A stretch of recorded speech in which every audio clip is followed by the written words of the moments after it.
Merci de nous rejoindre aujourd'hui pour la dernière partie de notre série sur le leadership abusif. Dans notre dernier enseignement, nous avons examiné en profondeur l'impact dévastateur du leadership abusif au sein de l'Église. Nous avons vu comment de faux bergers, ceux qui recherchent le pouvoir, le contrôle et la reconnaissance, plutôt que de servir dans l'humilité, causent de grands torts aux familles, aux congrégations et même à des communautés entières. Nous avons également appris que l'abuseur comme la victime subissent des conséquences spirituelles lorsque la foi est ébranlée et que le caractère de Dieu est mal représenté à travers un leadership corrompu. Nous avons étudié les paroles fortes de Jésus et des apôtres contre les faux enseignants, ce que l'Écriture appelle des loups parmi le troupeau. Nous avons été rappelés que le Christ lui-même a exposé ses dirigeants ouvertement, les appelant hypocrites, guides aveugles et sépulcres blanchis. Paul et Pierre ont poursuivi cet avertissement, exhortant l'Église à reconnaître et à rejeter les ouvriers trompeurs qui apportent la destruction sous l'apparence de la justice. Il est vital que l'Église étudie ce sujet avec soin et en parle ouvertement. Le silence ne fait que protéger l'abuseur et approfondir les blessures des victimes.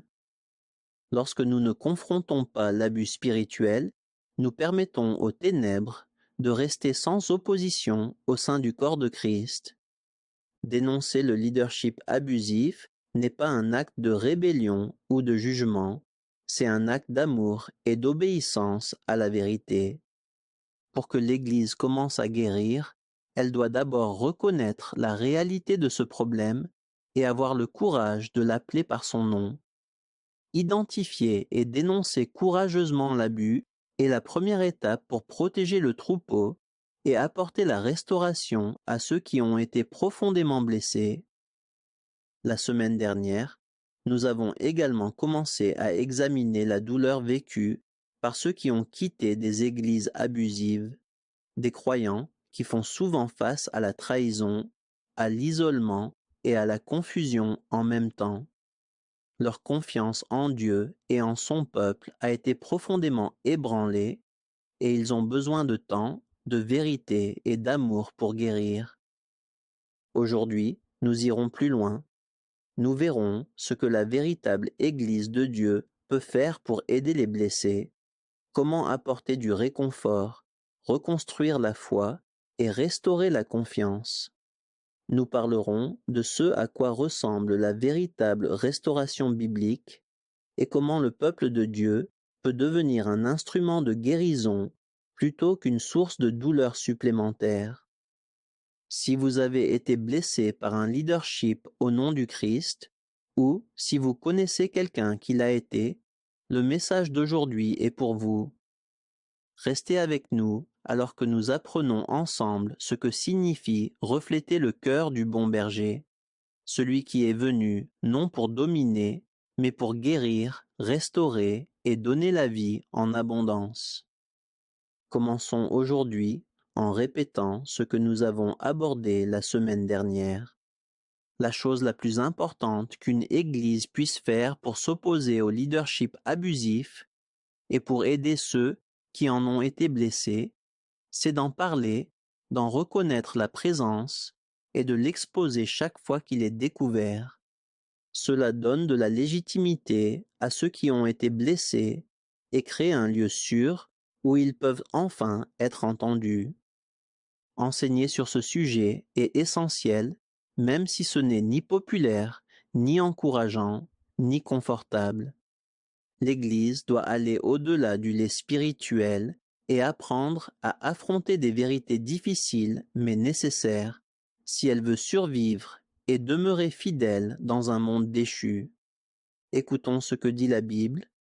Proverbe 18, verset 15. L'homme intelligent acquiert la connaissance, et l'oreille des sages est tendue vers elle. Les personnes sages recherchent la compréhension.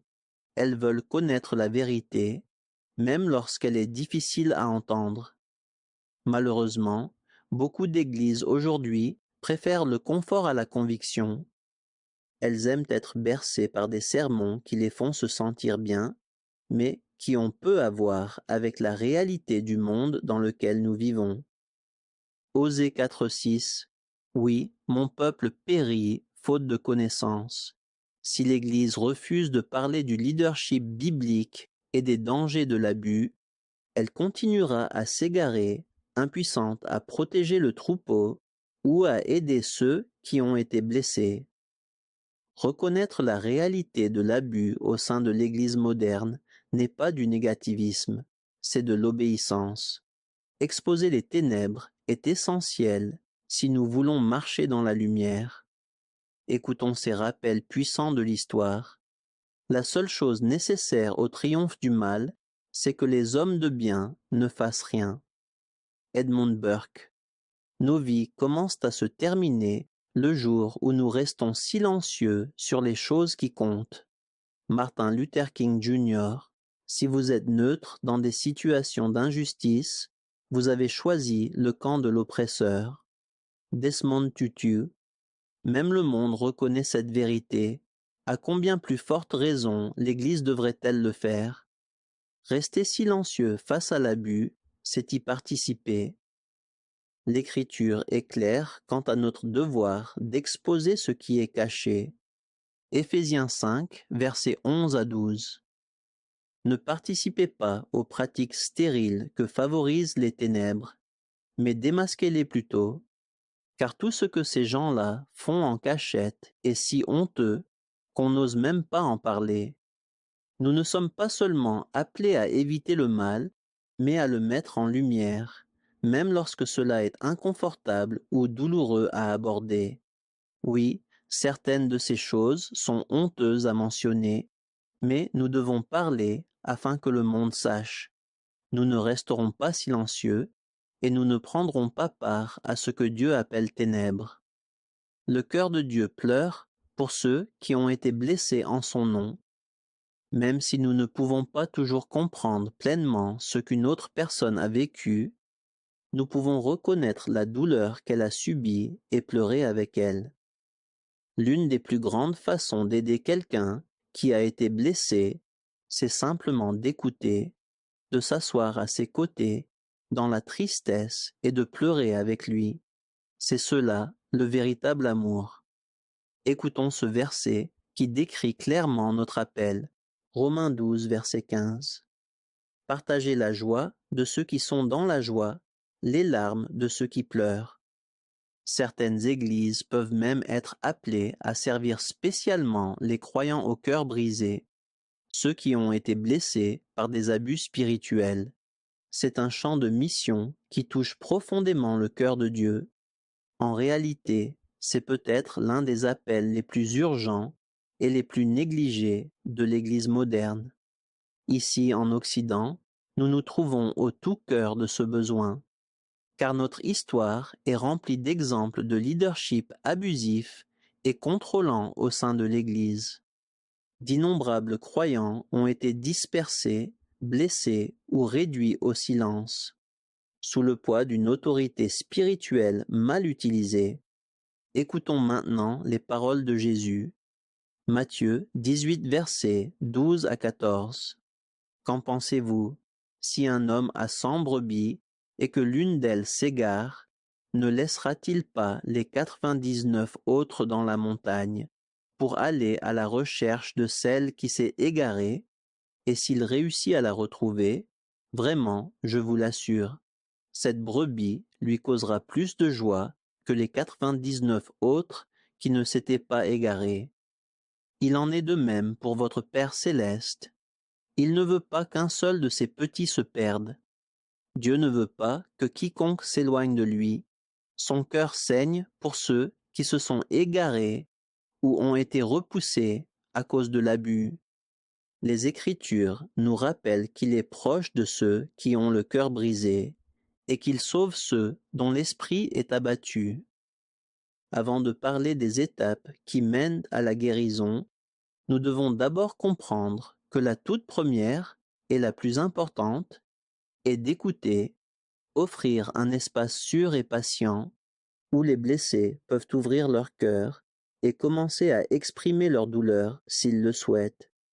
Ce processus peut durer des mois, voire des années, et il demande beaucoup d'humilité, de douceur et de patience.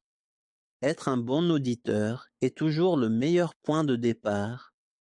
Comme nous l'avons dit la semaine dernière, une brebis blessée ne fait pas facilement confiance, et quelqu'un qui a subi un abus spirituel aura du mal à se confier de nouveau. C'est pourquoi la compassion, la douceur et un amour constant sont essentiels pour tous ceux qui désirent aider. Éphésiens 4, verset 2. Soyez toujours humbles, empreints de douceur et patients. Supportez-vous les uns les autres avec amour. Il est essentiel de comprendre que Dieu seul est le guérisseur. Notre rôle n'est pas de précipiter quelqu'un vers la transformation, mais de faire confiance au moment choisi par le Seigneur dans son cheminement. La guérison est son œuvre, non la nôtre.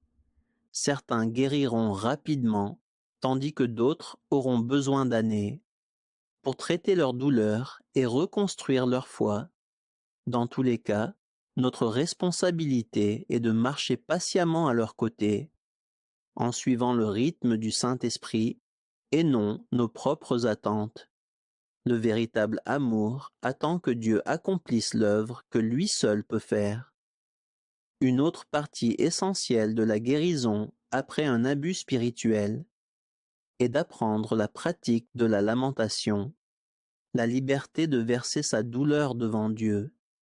Beaucoup de ceux qui ont été blessés dans l'Église ont appris à cacher leurs émotions, à paraître forts, justes et maîtres d'eux-mêmes en tout temps. On leur a enseigné que manifester la tristesse, la colère ou la confusion était un signe de faiblesse ou de manque de foi. Mais la vérité est tout autre. La lamentation est un acte de foi profonde. C'est le cri d'un cœur qui croit encore que Dieu écoute, même lorsqu'il ne comprend pas ses voix. Dans le livre de Job, nous voyons un homme juste aux yeux de Dieu, et pourtant si brisé qu'il maudit le jour de sa naissance. Job ne fit pas semblant d'aller bien. Il parle honnêtement du fond de sa souffrance, demandant pourquoi la vie était donnée à ceux qui sont dans la misère, et pourquoi Dieu lui permettait de vivre une telle douleur. Et l'Écriture nous dit clairement, dans tout cela, Job ne pécha pas. Dieu ne réprimanda pas Job pour sa lamentation, mais il l'écouta, honora sa sincérité, et plus tard lui parla face à face. Jérémie, le prophète de Dieu, se lamenta lui aussi. Après avoir été battu et rejeté par le peuple qu'il était venu avertir, il s'écria « Maudit soit le jour où je suis né ». Sa douleur était réelle et profonde. Pourtant, Dieu ne l'abandonna pas. Il continua à se servir de Jérémie comme de sa voix pour la nation. Même Jésus lui-même a connu la lamentation. Lorsqu'il vit Marie pleurer devant le tombeau de son frère Lazare, il fut bouleversé en son esprit et se mit à pleurer. Bien qu'il sût que Lazare ressusciterait quelques instants plus tard, Jésus entra pleinement dans la douleur et la tristesse de ceux qu'il aimait. Il ne fit pas taire leur deuil et ne leur dit pas d'avoir plus de foi. Il les rejoignit dans leur souffrance. C'est ce genre de Dieu que nous servons, un Dieu qui n'a pas peur de notre douleur, mais qui s'en approche. Lorsqu'une personne a subi un abus spirituel, elle porte en elle des couches d'émotions cachées, la colère, la peur, la honte, la confusion, et souvent même de l'amertume envers Dieu. Ces sentiments ne peuvent pas simplement être refoulés ou apaisés par quelques versets réconfortants. Ils doivent être amenés dans la lumière de la présence de Dieu, là où la guérison peut enfin commencer. Tout comme Job et Jérémie ont versé leurs lamentations, nous devons apprendre à faire de même. Enseigner aux croyants à se lamenter est l'un des moyens les plus puissants pour les aider à guérir de l'abus. encouragez-les à écrire leurs propres lamentations, une prière personnelle où ils expriment librement leur douleur à Dieu, sans crainte d'être jugés ou réduits au silence. Ils peuvent tout lui dire, leur confusion, leurs questions, leur colère, même leur déception. Dieu connaît déjà leur cœur. La lamentation ne fait que donner une voix à ce qui s'y trouve déjà. La lamentation n'est pas une plainte, c'est une adoration à travers les larmes. C'est choisir de se tourner vers Dieu plutôt que de s'éloigner de lui au milieu de la douleur. Les psaumes sont remplis de telles prières. David a pleuré, crié et même demandé justice contre ses ennemis, et pourtant, à travers tout cela, il a continué à chercher la face de Dieu. Son honnêteté a ouvert la porte pour que Dieu le console et le restaure. Ceux qui ont été abusés croient souvent que Dieu ne veut plus les entendre, qu'il est déçu ou lointain. La lamentation rétablit cette relation brisée en leur apprenant à s'approcher de lui à nouveau, non avec des prières répétées, mais avec la vérité. Elle leur permet d'apporter le pire de leurs émotions, dans le lieu le plus sûr qui soit, la présence de leur Père céleste.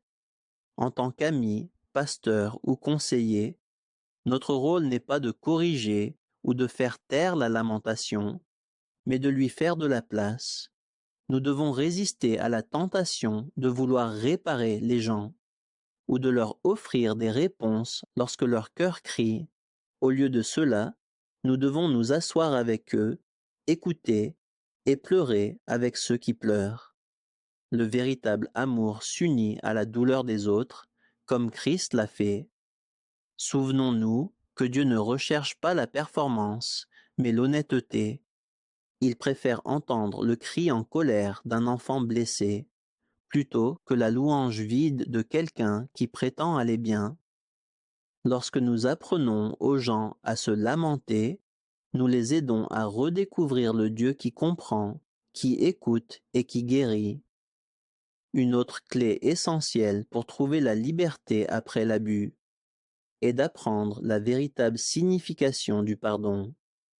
Comprendre le pardon est vital, car il est souvent mal compris et mal utilisé, surtout dans le contexte d'un leadership abusif. Beaucoup de victimes ont entendu dire qu'elles devaient pardonner rapidement, en silence, et sans poser de questions. On leur a enseigné que pardonner signifiait se réconcilier, ou faire comme si rien ne s'était passé. Mais ce n'est pas le pardon biblique. Le vrai pardon n'excuse pas le péché, il ne fait pas taire la vérité, et il ne libère pas l'oppresseur de sa responsabilité. Pardonner, ce n'est pas relâcher quelqu'un sans conséquence. C'est le remettre entre les mains de Dieu. C'est renoncer à son propre droit de vengeance, tout en désirant que la justice et la vérité triomphent. Jésus a enseigné sur le pardon dans une parabole puissante en Matthieu 18.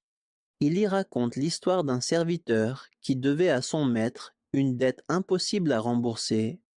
Le maître, ému de compassion, lui remit toute sa dette et le libéra. Mais lorsque ce même serviteur rencontra un compagnon qui lui devait une petite somme, il le saisit à la gorge et exigea le paiement. Au lieu de lui montrer de la miséricorde, il le fit jeter en prison. Quand le maître apprit ce qui s'était passé, il fut indigné et dit : « Méchant serviteur, je t'ai remis toute ta dette parce que tu m'en as supplié. Ne devais-tu pas, toi aussi, avoir pitié de ton compagnon, comme j'ai eu pitié de toi ? » Jésus conclut cette parabole par ces paroles solennelles : « C'est ainsi que mon Père céleste vous traitera, si chacun de vous ne pardonne pas à son frère de tout son cœur. » Jésus montre clairement que le pardon n'est pas une option, c'est un commandement pour tout croyant, mais il est essentiel d'en comprendre le vrai sens. Pardonner ne veut pas dire accepter un abus continu ou garder le silence face au mal. Cela signifie renoncer au désir de vengeance personnelle et faire confiance à Dieu pour qu'il rende justice en son temps. C'est choisir de se libérer de l'amertume afin que le passé ne contrôle plus le cœur. Le pardon est une décision de foi, non une émotion. On peut encore se sentir blessé, en colère ou effrayé. Mais pardonner, c'est dire, Seigneur, je te remets cette personne et cette douleur. Tu es le juge, pas moi. La Bible dit dans Romains 12, 19, ne vous vengez pas vous-même, bien-aimés, mais laissez agir la colère de Dieu, car il est écrit, à moi la vengeance, à moi la rétribution, dit le Seigneur. Cela ne veut pas dire que nous devons permettre à l'injustice de continuer. Si quelqu'un enfreint la loi ou fait du mal à autrui, il doit être confronté et tenu responsable. La grâce ne doit jamais se faire au détriment de la vérité. Nous pouvons pardonner du cœur tout en demeurant fermes dans la justice. En réalité, confronter le mal est souvent un acte d'amour, pour le salut de l'abuseur et pour la protection des autres. Le pardon est aussi la clé de la liberté personnelle. Tant que l'amertume et la rancune demeurent, l'abuseur garde un certain pouvoir sur le cœur de la victime. Mais lorsque nous pardonnons, ce pouvoir est brisé. Le pardon nous libère, pas l'autre personne. Il enlève le poids de la colère et délivre l'âme de l'esclavage. Celui qui pardonne peut enfin se reposer dans la justice de Dieu et avancer dans la paix, mais il ne faut jamais confondre pardon et réconciliation. La réconciliation exige la repentance et la reconstruction de la confiance. Le pardon, lui, peut se produire, même si l'autre ne dit jamais « je suis désolé ». Il est possible que la relation avec la personne qui a blessé ne soit jamais restaurée, et c'est acceptable. Même Jésus a pardonné à ceux qui l'ont crucifié, et pourtant, il ne s'est pas réconcilié avec ceux qui ont refusé de se repentir. Le psaume 32 nous rappelle la beauté du pardon. Heureux celui dont la transgression est pardonnée, dont le péché est couvert. Lorsque nous pardonnons aux autres, nous marchons dans la même grâce que Dieu nous a accordée, et en pardonnant, nos cœurs commencent à guérir. Cela peut prendre du temps, et il peut être nécessaire de choisir le pardon encore et encore, mais chaque fois que nous le faisons, l'emprise du passé s'affaiblit un peu plus. Le pardon n'est pas oublié, c'est se souvenir sans vengeance, c'est reconnaître ce qui s'est passé tout en refusant de laisser cet événement nous définir. C'est choisir la miséricorde plutôt que la haine, la vérité plutôt que le silence, et l'amour plutôt que l'amertume. Le même Dieu qui a guéri le cœur de Job, qui a pleuré avec Marie, et qui a restauré Pierre après son reniement, peut guérir les blessures laissées par l'abus. Mais la guérison commence lorsque nous renonçons à la vengeance et confions la justice au juge juste. Ainsi, lorsque nous accompagnons quelqu'un qui a été abusé, nous ne devons jamais le pousser à se réconcilier, mais nous pouvons doucement l'aider à comprendre le pardon tel que Dieu le définit, un acte de foi qui libère le captif. Nous pouvons prier avec lui, Seigneur, je te remets cette personne. Tu vois ce qu'elle a fait, tu connais la vérité, je la remets entre tes mains, guéris-moi et agis selon ta justice. C'est là que commence la vraie liberté, non pas en niant la douleur, ni en excusant le mal, mais en confiant les deux à Dieu. Et lorsque le pardon accomplit son œuvre, l'amour et la paix reviennent peu à peu. Là où régnait la peur et l'amertume, c'est cela, la puissance de la grâce de Dieu. La même grâce qui nous sauve, nous guérit aussi, et la même miséricorde qui nous a pardonné, nous apprend à remettre les autres entre ses mains. Comme nous l'avons mentionné plus tôt, une personne qui a subi un abus spirituel éprouve souvent des difficultés avec certaines parties de l'Écriture Et même avec une saine doctrine biblique, cela arrive parce qu'elle lit désormais la Bible à travers le filtre du leadership abusif qu'elle a autrefois subi. Les passages mêmes qui auraient dû apporter la vie et la liberté ont été déformés pour devenir des outils de contrôle et de culpabilité. Ainsi, même la vérité peut raviver la douleur. Dans la plupart des églises abusives, le questionnement était interdit. Personne n'avait le droit d'avoir une opinion différente, ou même d'écouter quelqu'un qui croyait autrement. C'est pourquoi l'une des leçons les plus guérissantes pour une personne ayant vécu un abus spirituel est de comprendre que poser des questions et tout examiner n'est pas de la rébellion, c'est de l'obéissance. Dieu invite son peuple à chercher la compréhension, à discerner la vérité de l'erreur et à tout évaluer à la lumière de sa parole. Leur enseigner qu'il est non seulement sans danger, mais bon de poser des questions, les aidera à reconstruire leur confiance dans l'Écriture et dans leur propre capacité à penser bibliquement à nouveau. Encouragez-les à lire, à demander, à réfléchir et à parler ouvertement de leur lutte avec la parole de Dieu ou avec ce qu'ils ont entendu dans des sermons. Montrez-leur que Dieu n'a pas peur des questions sincères. Il les accueille. Rappelez-leur des versets comme Acte 17, verset 11. Ils y trouvèrent des gens qui étaient bien mieux disposés que les Juifs de Thessalonique et qui accueillirent la parole de Dieu avec beaucoup d'empressement. Ceux-ci examinaient chaque jour les Écritures pour voir si ce qu'on leur disait était juste. 1 Thessaloniciens 5 versets 20 à 21. Ne méprisez pas les prophéties, au contraire, examinez toutes choses, retenez ce qui est bon. Il y a un dernier conseil que j'aimerais donner avant de conclure ce sujet. Beaucoup d'entre nous ont déjà vu des personnes quitter soudainement une église ou une organisation chrétienne sans explication claire. Souvent, nous pensons qu'aller leur demander pourquoi elles sont parties serait intrusif ou déplacé. Pourtant, en réalité, apprendre à poser cette question, pourquoi es-tu parti, est à la fois sage et aimant. Tendre la main à quelqu'un qui est parti n'est pas du commérage, ni de la curiosité mal placée. C'est un acte d'attention. Cela montre une véritable compassion envers un frère ou une sœur, qui a peut-être été blessé ou qui lutte en silence. Mais c'est aussi important pour nous, car il se peut que nous vivions dans un environnement spirituel malsain sans même nous en rendre compte.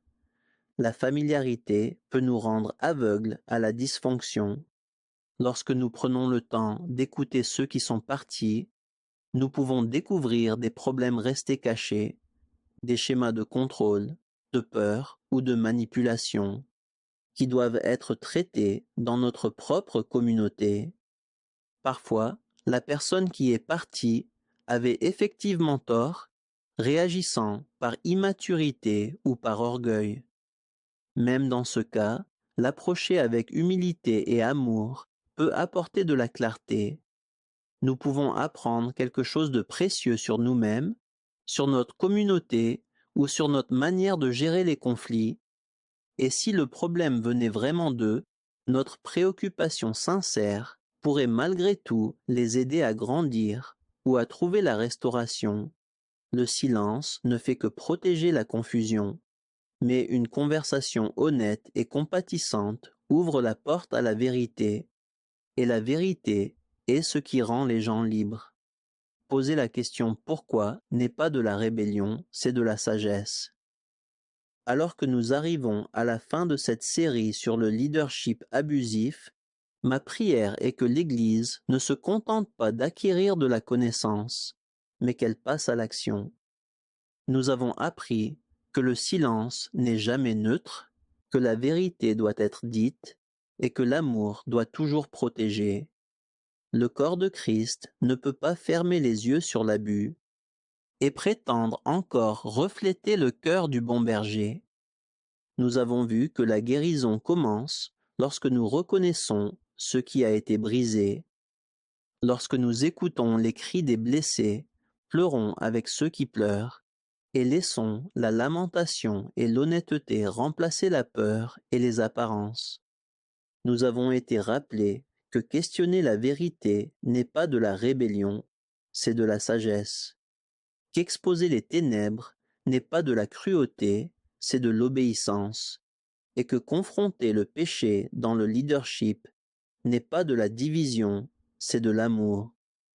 L'Église de Jésus-Christ doit revenir à cette vérité et à cette intégrité si elle veut briller à nouveau comme la lumière du monde. Chacun de nous a un rôle à jouer.